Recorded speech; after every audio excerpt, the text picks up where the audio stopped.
I start describing to him like a chip that could be made with beef tallow and organic corn, and he says, "Cool, sounds great. Where can I get it?" And I told him, "Unfortunately, you can't. Corn must also be organic because pesticides, and it's one of the most great sprayed crops in the country. Because most chip companies will store potatoes for a year, they will spray this thing called chlorprophan, which is like, I don't know, nerve gas for potatoes." So I'm a firm believer in just doing things right.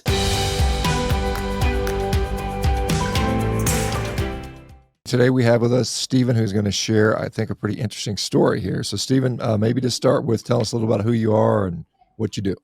Sure, yeah. So my name's Steven. I'm the CEO and co-founder of Ancient Crunch, and we make tallow fried snacks, tortilla chips and potato chips specifically. We also sell beef tallow, and they're called MASA Chips and Vandy Crisps, if anyone's ever heard of those. Yeah, we started about 3 years ago, and since then we have made and sold over, I want to say 4 million bags of tallow fried chips in 3 years. So we're probably the largest fryer of tallow fried snacks in America, at least several decades. It really has been popular for a while. So yeah, we do all our manufacturing, we do our own warehousing, all the stuff is done in house, and I'm sitting at the factory right now having this conversation. Interesting. Okay, and so yeah, I've heard of I think the MASA chips. I haven't. The other one I hadn't heard of. I can't remember. What did you say it was? Vandy, Vandy. I hadn't heard of that one before. But what got you interested in frying in tallow? I know it's become more popular now. There's restaurants that are sort of doing that. Some are kind of. I know there's some controversy because some people say, well, it's tallow, but it's got added. They mix it with cottonseed oil or something like that. What got you interested in that in the first place? What's wrong with this frying things in whatever the hell they fry them in? Yeah, it's a good question. Yeah. I think a long way back when I was a freshman in college, I ended up doing a study abroad thing in Belgium where before I was into health, I didn't really know anything about this at the time, but I did know that the French fries are very good. And the French fries they serve there in Belgium, they invented French fries. They are all fried in beef tallow. And to this day, I'm sure, there's corners being cut, but the traditional recipe still calls for beef tallow. So I'd always known that's how you produce a good fried product. But the story for Moss and how I got into this began when I'm basically hanging out with a friend, and I was giving him crap for eating seed oil filled chips that were in the pantry or whatnot. Classic health, rebuttals like, "Oh, I'd rather enjoy my life than be healthy. I don't have time for this, blah, blah, blah." And I start describing, hey, you don't necessarily have to give up chips all the way. I mean, some people do, and that's great. But for a lot of people, they don't want to. I'm just describing, hey, the seed oils are really the big problem here. Organic corn is important too. The pesticides are a big problem, but the seed oils, you really got to fix this. So I start describing to him like a chip that could be made with beef tallow and organic corn, and he says, "Cool, sounds great. Where can I get it?" And I told him, "Unfortunately, you can't. No one makes it." So I guess we're kind of entrepreneurial minded people, and so he challenged me to see if I could make it myself. I subsequently did. Got a turkey fryer and a box of grass-fed tallow and some organic corn tortillas. Never want to shy away from an opportunity to light something on fire. I created a prototype in my parents' backyard a few months later, and they turned out great. And so we started selling them. Now here we are. I think the main reason for tallow specifically, though, is if you're going to fry something, it's just the best fat to do so. It is mostly saturated fat, high in fat-soluble vitamins, right? Plant oils don't have fat-soluble vitamin content. The other issue with, say, canola oil or palm oil that, is saturated fat, is plant-based, whatever, people like that. It's funny because a lot of the people are like, "Oh, sustainability, plants." They don't understand that palm oil and coconut oil come from halfway across the world. Then you got to deforest the rainforest and ship it over here just to have it in the U.S. But every state in the country grows cattle. Tallow is a local product in a sense everywhere in America. So it really is a superior fat to fry in. If you're going to fry anything, you could even use it for people used to make donuts fried in tallow, right? You can even use it for pastries. Anything that you're going to deep fry, tallow is the best bet. So that's really what we leaned in on, and I think it's worked out pretty well so far. With the palm, not to mention the deforestation with the palm oil, and you're killing all these orangutans and stuff like that, or destroying their habitat. But yeah, exactly. I guess one thing I would say is my understanding is tallow is quite high in monounsaturated fat as well. In fact, it's probably 50, they're probably pretty even saturated, monounsaturated in general. It may vary a little bit based on the breed of the cattle, I suppose. One of the things, I had an interview with Chef Andrew Gruel recently, Oh, and great. he does a lot of stuff in tallow as well. One Yeah. of the things he said is it's somewhat difficult to source it, though. I mean, it's even though it's a local product, we have a lot of, we actually have our cattle herd is its lowest number since 1950, so we need to get those numbers back up. But That's true. how difficult was it for you guys initially to source? Because if you're selling 4 million bags of chips, you're probably going through a lot of tallow. Yes, we do. How much difficulty have you had sourcing it? How did you overcome those problems if you had any? Yeah, it's definitely a challenge. There's a few issues with it. For example, if you were to find a local farm and maybe they get the fat back from the slaughterhouse and they might render their own tallow, that would be a dream situation. It's very rare, but even still, it's not very much. So they will go. Sorry, I lost my train of thought. They will. Yes. So if you buy tallow direct from a farmer like that, they won't be big. They won't be that large. Like any good regenerative pasture raised farm, it can only be so big. And so for someone like us, we need to buy from several farms, right? We need to buy from a lot of, and we use 100% grass-fed tallow. So there's not one farm that's going to do all that. In our case, after a lot of searching, we found a partner in the Midwest that is, I would argue, the best producer of tallow in the country. They do mostly like large scale industrial, like B2B supply, very high quality methods of rendering. So it's not just the raw material, it's not just the fat coming in, which of course is important. You also need to render it right. They need to keep the temperature low so it doesn't burn and oxidize. You need to prevent it. It prevents it from having that like super off beefy smell, which you can often get even with high quality fat turned into tallow. So there's really those two components there. There's like the high quality sourcing, but also the high quality processing. Very few people do both at scale, and so we've been working with them. Again, they're a big industrial supplier. They don't really do direct consumer stuff. So we've been working with them to try and make tallow more accessible.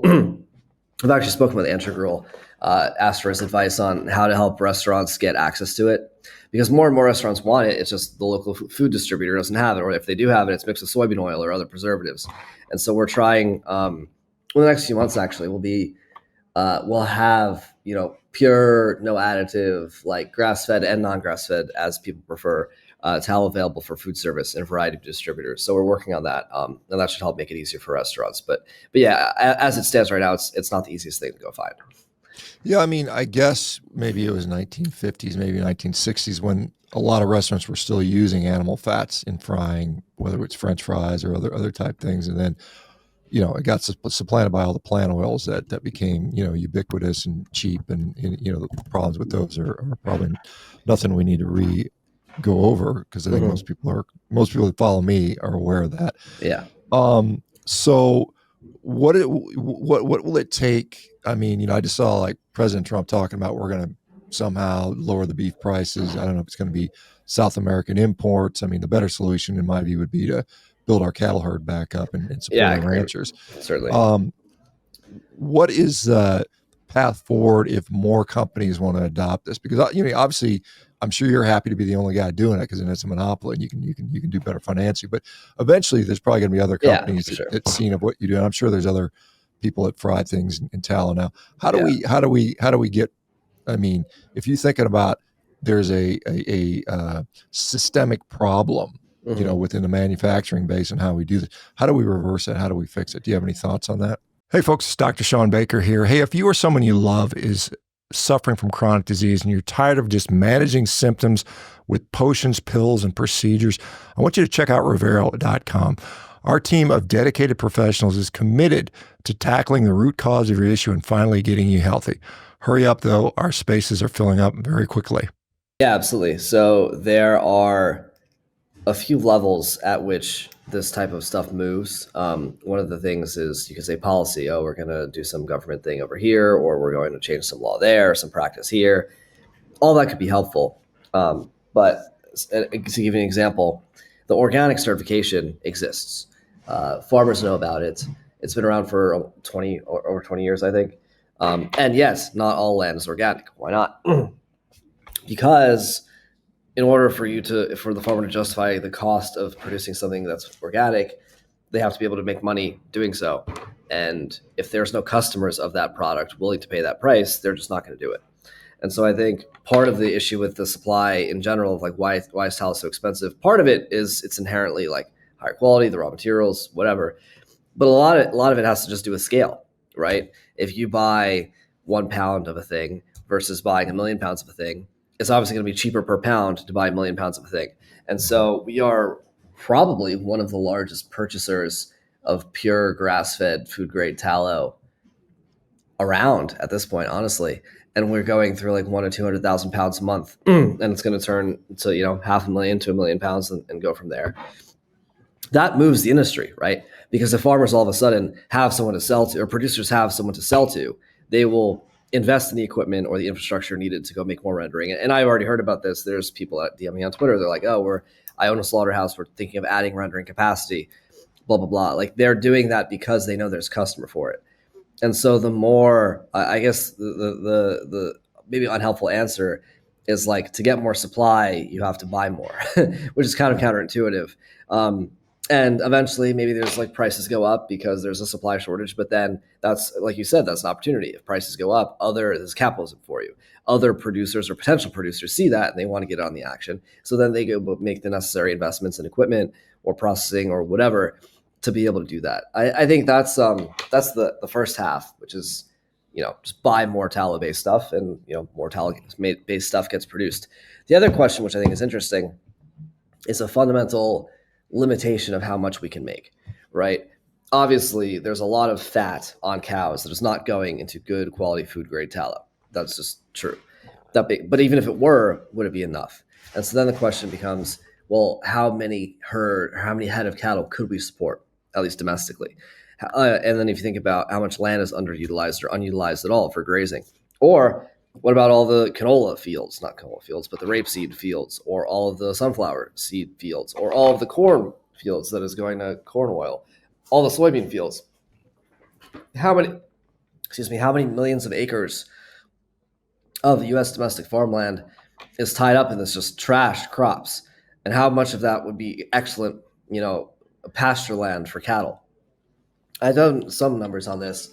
I think if we were to have full utilization of the American arable land for cattle and other grazing animals as opposed to these horrible crops, I think we could make, I think my number was 5 billion pounds of tallow a year or something, which compares to what we do. What do we currently do?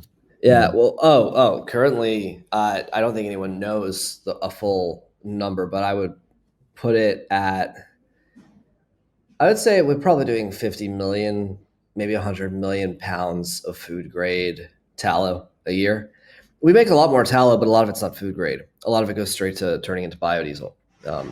So, for example, Tyson or Cargill, their slaughterhouses, they produce tallow on an absolutely massive industrial scale, but it's called technical tallow. It's not a USDA facility. It's not food grade. It's not supposed to be food grade. It just goes straight into biodiesel production. So a lot of that, I mean, obviously the cows from Cargill and Tyson are not that high quality, but it's still better than nothing, in my opinion, better than seed oils. So a lot of that could go into food grade production, which would be very helpful. But yeah, if we were to fully utilize American land properly, probably 5-ish, very napkin math, billion pounds compared to 20 billion pounds of seed oils. So it's still not even enough relative to replacing, you can't replace seed oils 1-to-1, but I also don't think you need to, because tallow lasts longer. It's more satiating when it's in ingredients and recipes. People eat less of it. There's also other oils that are good to make up some of the difference. And to be honest, I don't think fried foods, people should not be eating fried foods every meal of their life, right? Regardless of the oil, I think it's pretty clear that we eat too many fried foods. I think they're great. Obviously, I sell them. I don't think it's a problem, especially when made correctly. But I don't eat MASA chips every single meal, right? There's other foods, So I think by lowering our total added fat consumption, which is probably a good thing, and by fully utilizing the land that we have been blessed with in this ginormous and fertile country, we could make up most of the difference and not really need to rely on seed oils anymore.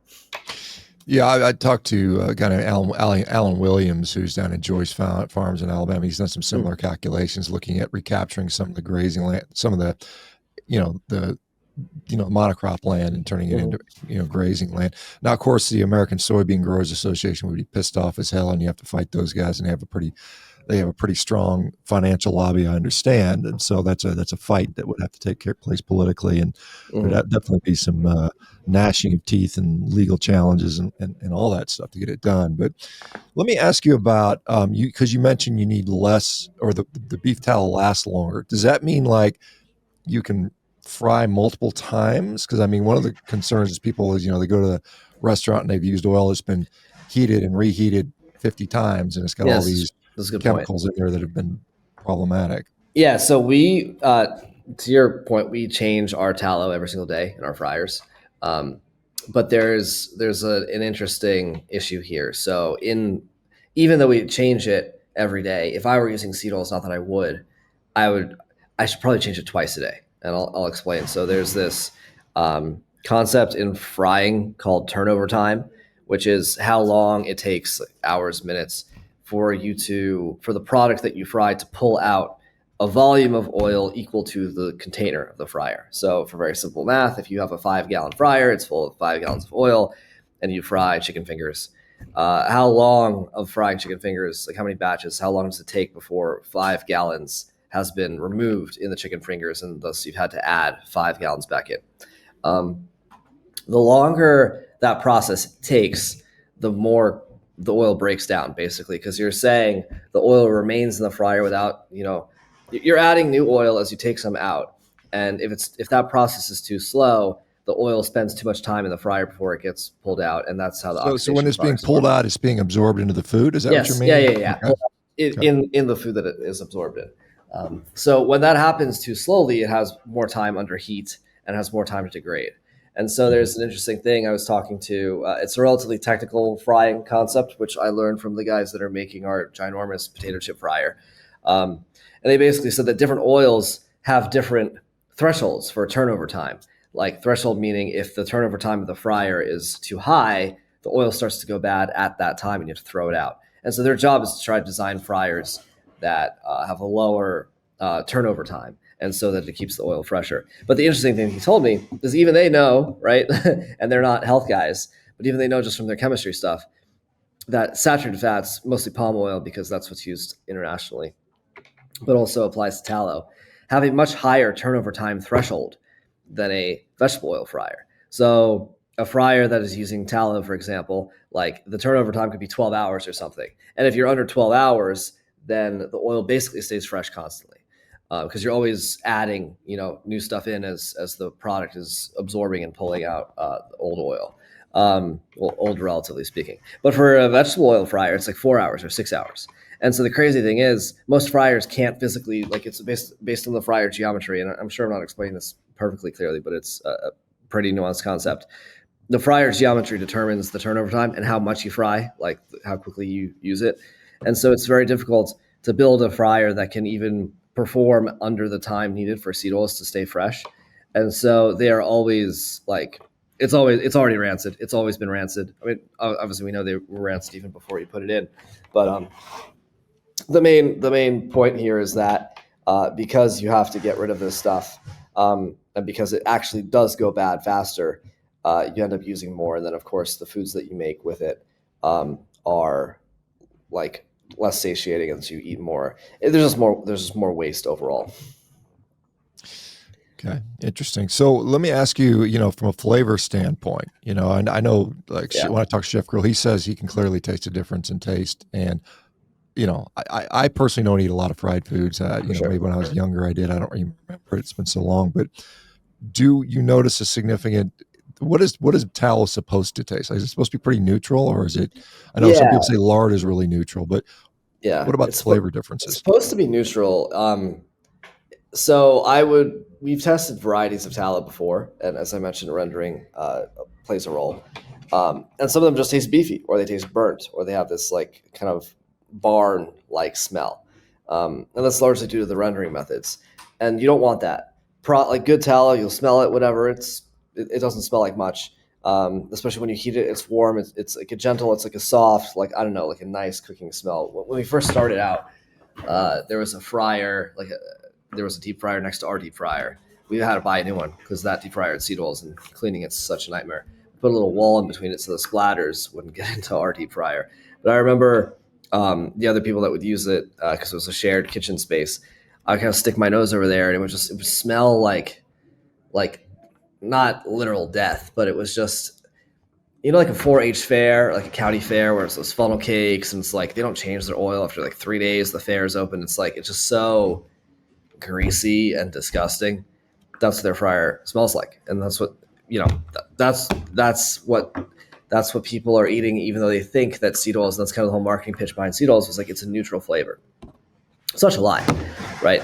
It's already a rancid flavor. I bought, back when I used to eat seed oils, I would buy organic corn tortilla chips from Publix or something, and the house brand or whatever, and made with vegetable oil. And I'd have 4 months, 5 months left on the shelf life. It was still perfectly good. I'd open it. It smells like stale cardboard, and it tastes like it too.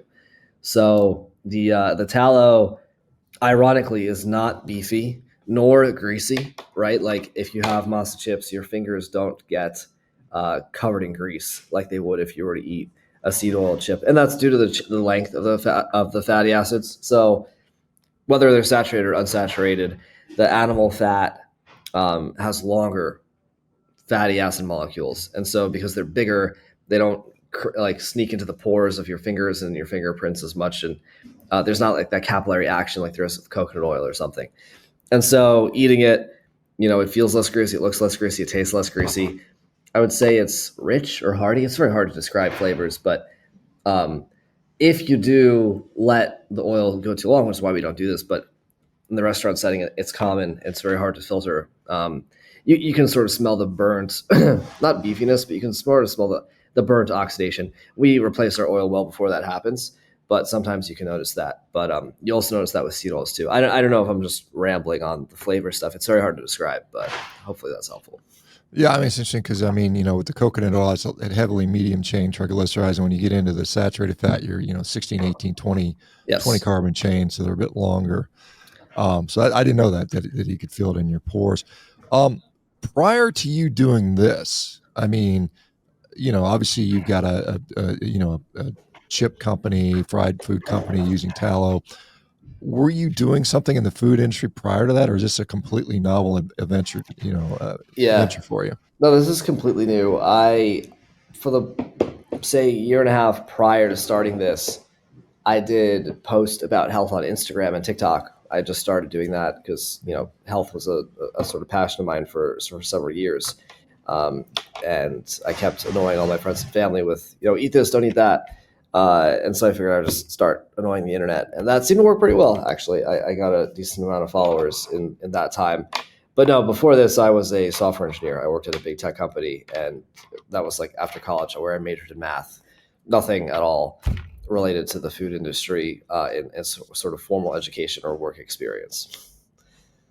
Okay, interesting. I didn't know if you had like a compared, I used to do it this way, now I do it this way. Yeah.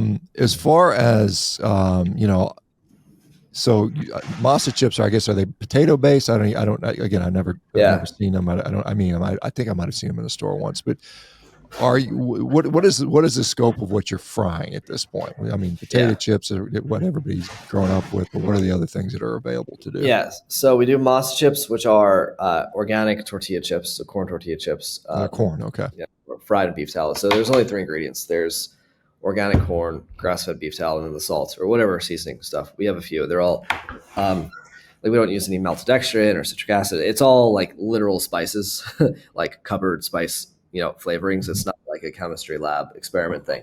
But yeah, basically it's corn, organic corn, grass-fed tallow, and salt. And the thing about the corn, which is interesting, is to fully make a proper tortilla, you have to nixtamalize the corn. And so there's a lot of issues that people have with corn, which we're all well aware of. But some of it can be exacerbated because people don't prepare corn right. So you have this hard pericarp, the outer shell of the seed. You have potential mycotoxin buildup because of storage. certain enzymes that may not be bioavailable. You also have, I think it's thiamine. Is that B1 or B3? One of the B vitamins um, is not bioavailable in normal raw corn. And so what the Aztecs, who started domesticating and growing corn several thousand years ago, figured out was that you have to boil corn in like an alkaline solution of calcium hydroxide or limestone, same thing, and let it soak for about 8 hours before it can be ready for eating, basically. So you do that process, you sort of wash off the shells, you grind it up into a paste, and then if you flatten it out, and cut it into a circle, that's a tortilla. And so that's where a traditional tortilla comes from. It's kind of like how if you were to make bread or eat wheat, you would sourdough ferment it. Similar kind of idea. You would nixtamalize the corn. And interesting, a lot of people, some of the settlers, like the European settlers who did not do this process, for whatever reason, they didn't learn it or they thought it was unnecessary, ended up developing pellagra, which is, I believe, again, vitamin B1 or B3 deficiency. I don't know what it is, which one. But it was due to eating all these grits and corn products like in the South without properly preparing the corn. And the Aztecs the other southern natives never had this problem because they prepared it according to this method. So in order to eat corn, I would not eat corn that's not undergone this process. Any proper tortilla will have this, but there's a lot of fake corn cutting shortcuts out there. Obviously, corn must also be organic because pesticides, and it's one of the most sprayed crops in the country. And that's MASA Chips. And then on the potato side, we have Vandy Crisps, chips, whatever people want to call it. And that's made with organic potatoes. We grow them in Idaho. And then there's a winter batch that's grown, I believe, in California. We were also talking to someone in Arizona. I forget where we ended up going with, but one of the two. And those potatoes are organic, which is a big deal because not only when you grow potatoes, there's a lot of common pesticides and other crap that's sprayed on them. In storage, because most chip companies will store potatoes for a year, they will spray this thing called chlorprofam, which is like, I don't know, nerve gas for potatoes. Basically, potatoes are alive. They respire like mammals do. It's super interesting. Not the plant, like after the potato stem, like all the plant is above ground, that's all cut off. And the root, the tuber, is what you harvest as potato. That breathes. And so it takes in oxygen, it spits out water vapor and carbon dioxide, and it produces heat. And like it's a living organism. And so when it's under long-term storage, these people, I think some Swiss chemical company figured out this like chemical that would stop the sprouting and stop the respiration and basically like kill them. And of course, this chemical is also illegal in Switzerland, the country of its invention. I think that's very funny. But most, like 85% of potatoes are sprayed with that. But if you have organic potatoes like we do, we can't do that. We don't want to do that. And so we end up having to have 2 harvests per year because the potatoes don't have to last a whole year. They just have to last 7 months. And then you can also, like the storage conditions matter a lot. But yeah, anyway, we de-skin the potatoes because there's a lot of anti-nutrients in potato skins, slice them and fry them all. The same grass-fed tallow. Let me ask you just back to the cow. I mean, a cow often finished 1,200 pounds, something like 1,200, 1,400 pounds. By the time you debone it, meat, you can get about 450, 500 pounds of meat out of it. Mm-hmm. How much tallow, food grade, good tallow can you get out of a typical slaughtered cow of 1,200 pounds? And is it coming from like the suet, or where does that come from, and how much can you get per cow? Yeah, my understanding is it's around 40 to 70 pounds, depending on various factors. Is there a breed that's the best one for it? I would assume Wagyu is best because they're just fattier in general. But Wagyu is like, it's also, you can have like Wagyu is commonly fed grain to like be fattened up on purpose, but you can also have grass-fed Wagyu. I think what matters more, my understanding of this, is the actual grazing that the cattle like are subject to, how much grass they have, how much nutrition is in the grass. There's a rancher I know in Northern California where the grass is very dry. It's in Petaluma, if you're familiar. It's like for much of the year, the grass is like this golden tan. It's like not green at all. He moved a herd, I forget where from, but somewhere that was much more green, and he moved his herd there. and he had to undergo like 7 years of like basically forced evolution on this herd because the grass wasn't rich enough to keep most of them alive. But the ones that did survive, that's what he built his herd off of. And now he has a herd that is the best adapted to that grassland in the like of anyone else's herd that's out there, which is kind of cool. So there's a lot of varieties, and I don't know the names of all of them, but a lot of it comes down to the farmer and his specific practices with the soil and the grass and the specific nutrients that are in those locations. But a lot of grass-fed farmers have difficulty doing this, and I've heard this from many of them, especially ones that teach others. They don't necessarily like the guy I buy my beef from on a weekly basis. He knows all his stuff, but he also talks to farmers that like don't want to do grass fed because they think the meat will come out less too lean or like not fatty enough, or they don't know how to keep its nutrition up while feeding it only grass. And so there is a wide range. I've had probably the worst beef I've ever encountered in my life was a grass fed steak from Whole Foods that I bought in Connecticut. It just tasted like rotten fish. Like it was just so disgusting. And I think that's, again, that's ranchers not necessarily knowing. And you have these cows that are basically starving, right? If they don't get enough nutrition from the grass. And so that does affect the fat, but basically 40 to 70 pounds is the right benchmark. You have about an 80% yield into tallow from the raw fat weight. And the fat comes from, you get it from both the kidney fat, the suet, as well as the trim. It's all the same fat. I think for certain very niche use cases, one might preference pure suet only. But from my experience, people make too much, more of a big deal about suet than is necessary, especially in cattle. Pork and lard might be different, but for tallow, it's much more about the overall rendering process versus like which location on the animal does the fat come from. So for people that are wanting to find the MASA chips or the Vandy product, is it mostly online? Where's most of your sales? Is it mostly coming from retail in grocery stores, or where are you mostly selling most of your product right now? So we started off online because I suppose 3 years ago, the interest in beef tallow and the avoidance of seed oils was relatively niche. So we have our websites, MASA Chips, MASACHIPS.com, Vandy, VANDY, CRISPS, crisps.com. Or I think you can buy us on Amazon. But recently, 17 days ago, October 1st, we launched in Sprouts, which was our first like big nationwide grocery store. We had about 1,500 other small and local health food stores around the country prior to that. But now with Sprouts, it's like we're in over 2,000 stores. Having a little bit of trouble keeping the shelves in stock, though. We're working on that. They did not order enough. And so they did not think they were going to sell as much as we did. But here we are. What is the price point difference between your product and a typical potato chip fried in Yeah, oil? so commodity like chips, I would say tend to float around 40 to 60 cents an ounce. And our product is like somewhere in the $2 to $280 an ounce range. So it's like 6 to 8 times more expensive. It's similar for the tortilla chips. Like Doritos, I think are 45 or 40 cents an ounce. And MASA chips are, depending on the bag and the box and whatever, it's like, I don't know, 220 to 250. So yeah, there's a pretty big price difference. Is most of that price difference coming from the fact you're using tallow, or some of the other things you talked about, the only organic, the special corn? Yeah. What's driving most of the cost? I think it all adds up. Tallow is 3 to 5 times more expensive than seed oils on a volume basis. So it's just, it is what it is. That being said, it's not the only ingredient we have. Corn's more expensive. The spices can be very expensive. Like I think we spend $40 per pound on lime powder, because every other chip that's lime flavored is flavored with like lime oil and citric acid and like some weird like not lime. Whereas we get our limes, they're grown in South Africa.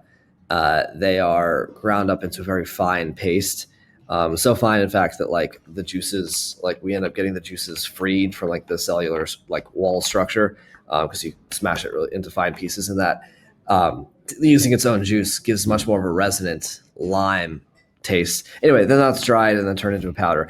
We ship it across the Atlantic Ocean. That's $40 a pound. So it's like those costs are high, but arguably the highest cost that we have today is in the manufacturing labor, which is due to our small scale, right? Frito-Lay, which makes Doritos and Cheetos and Fritos and Lays and everything else.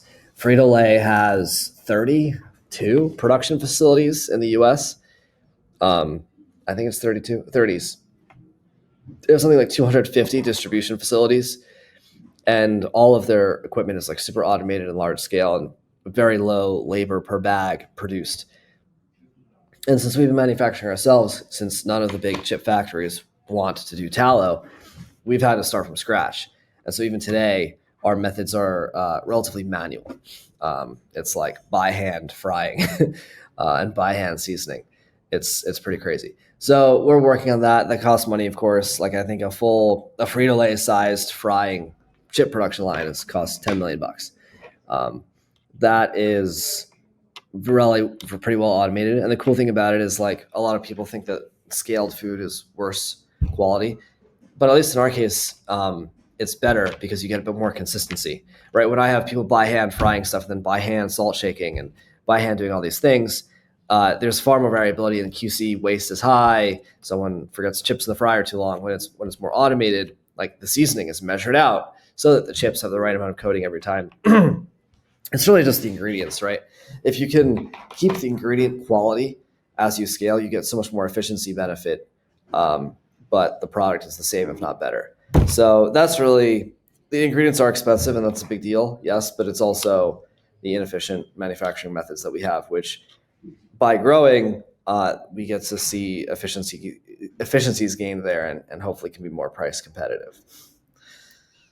Yeah, and I would imagine that's the goal is to yes. Make it so it's more efficient, more consistent, so that you can scale and yep. Obviously provide your product to more people. You know, the other thing with, you know, I'm a guy obviously big on beef, promotes beef, but I do see still a lot of waste within the whole.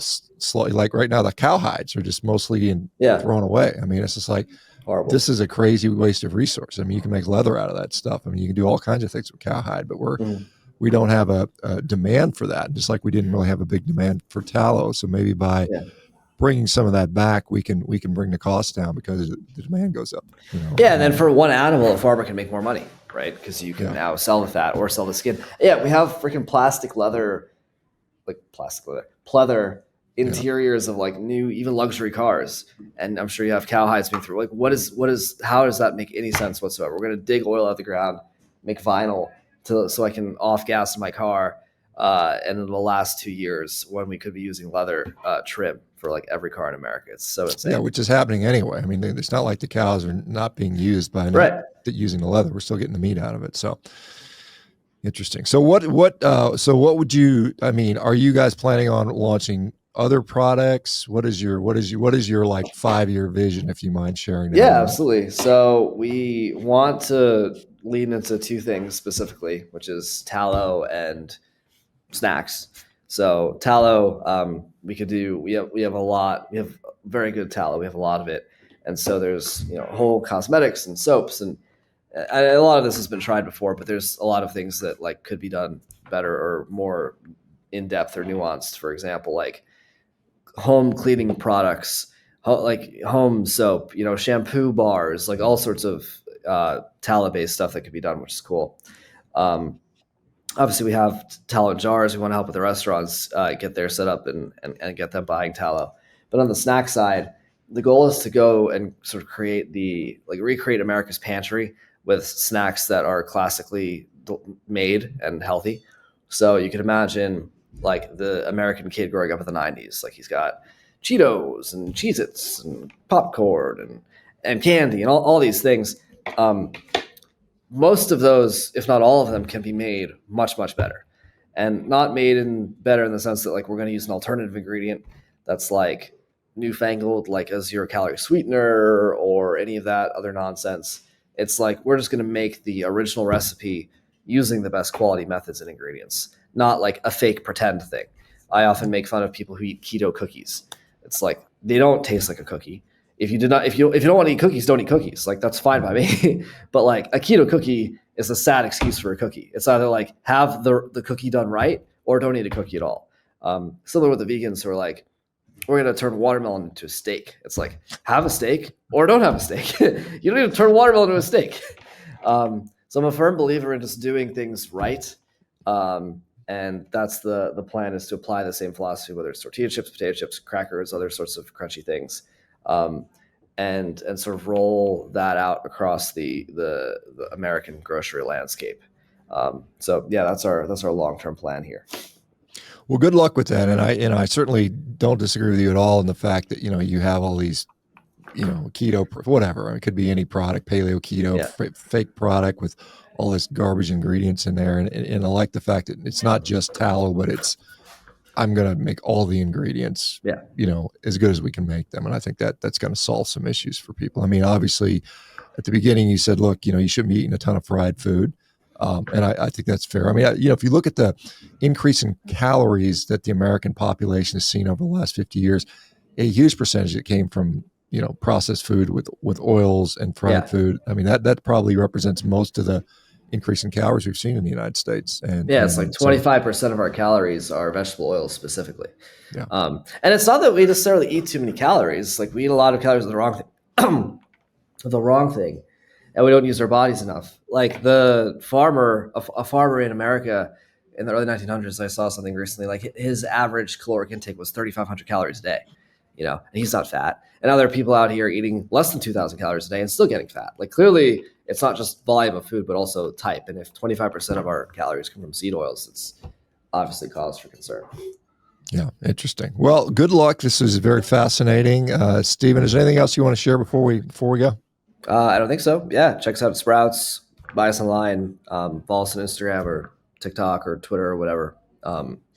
Great talking to you, Shawn. I've been listening to you for many years. I was a carnivore dieter back in 2019, and I watched a lot of your videos. So I appreciate the work you do as well. Well, like I said, good luck to you, and I guess for those people that are still able to eat, those types of foods, I think it's a better option. So thanks for doing that. Appreciate it. Absolutely. Thanks for having me on.